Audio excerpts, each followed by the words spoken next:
अच्छत भैया, मैं गायिका गुंजा यादव समाजवादी पार्टी की मैं गायिका हूँ। समाजवादी लहर चैनल कंपनी की ओर से मैं एक गीत आप लोगों के बीच में प्रस्तुत करने जा रही हूँ। इसको कहा जाता है सोहर। 2014 से हम और आप विकास के इंतजार में परेशान हैं। दूसरी बात 2017 भी आ गया, विकास के कोई आता पता नहीं हुआ। इसी को खोज करने के लिए आज हमारे कवि जी एक गीत के लिखे हैं। कैसे मास्टर?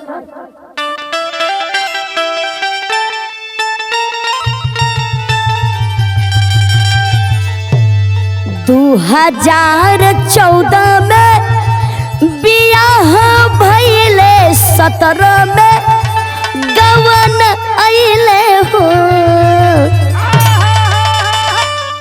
आप लोग बुझते बानी, कोनो में बतौला के जरूरत नहीं बा, आप लोग खुद समझदार बानी।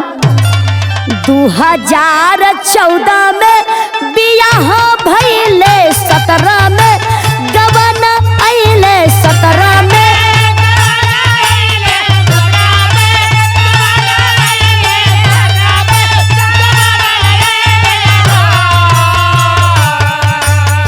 कवि जी खोज के लिए हुआ कि जनता विकास के बारे में तलाश सकिए का।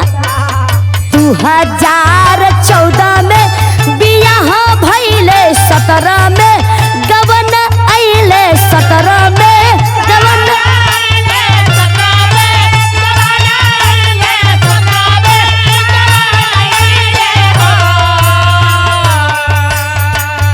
ललना जोगी जी से पूजल नाही यसवा, विकसवा ना जन्म लिहले हो। ललना जोगी जी से पूजल नाही असवा, विकसवा ना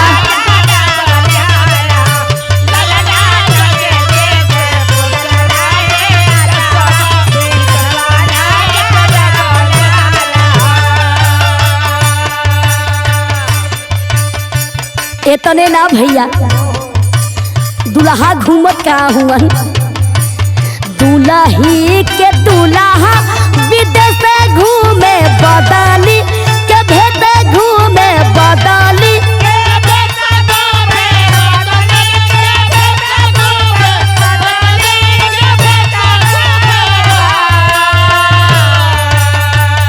ललना लोगवा काटत बा कलेसवा, विकसवा ना जन्म लिहले हो। ललना लोगवा काटत बा कलेसवा।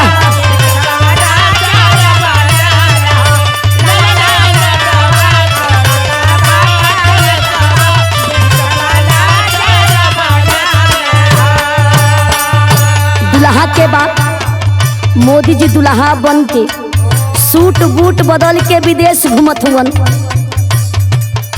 अपन भेष भाव बदल के विदेश खाली देखत हुवन। आ इधर भैया विकास का होई, कहले रहना कुछ और, कैला कुछ और का।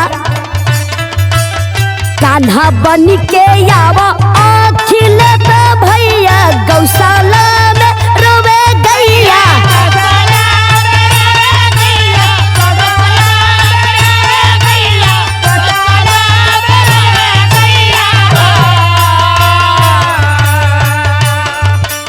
जनता उब गइल बा, तोहरे लोगन के बस के नहीं बा।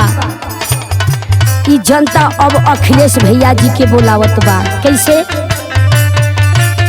कान्हा बन के आवा अखिलेश भैया, गौशाला में रोवे गैया, गौशाला में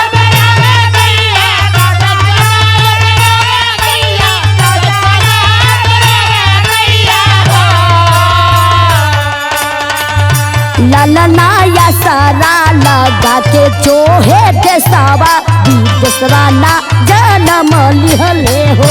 ललना या सारा लगा के जोहे देसवा, विदेशवा ना।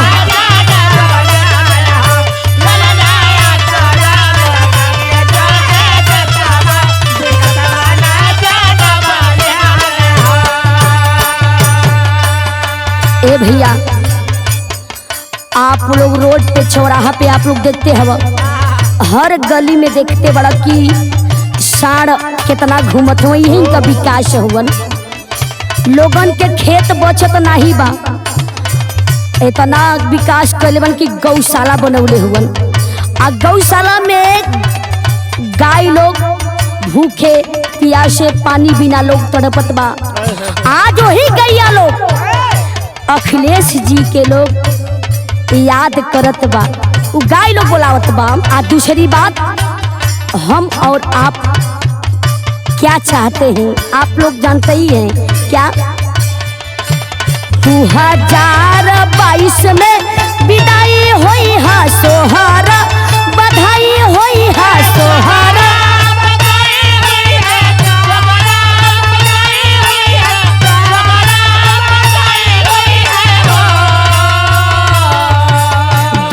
2022 में विदाई होई हा सोहारा, बधाई होई हा सोहारा, बधाई होई हा।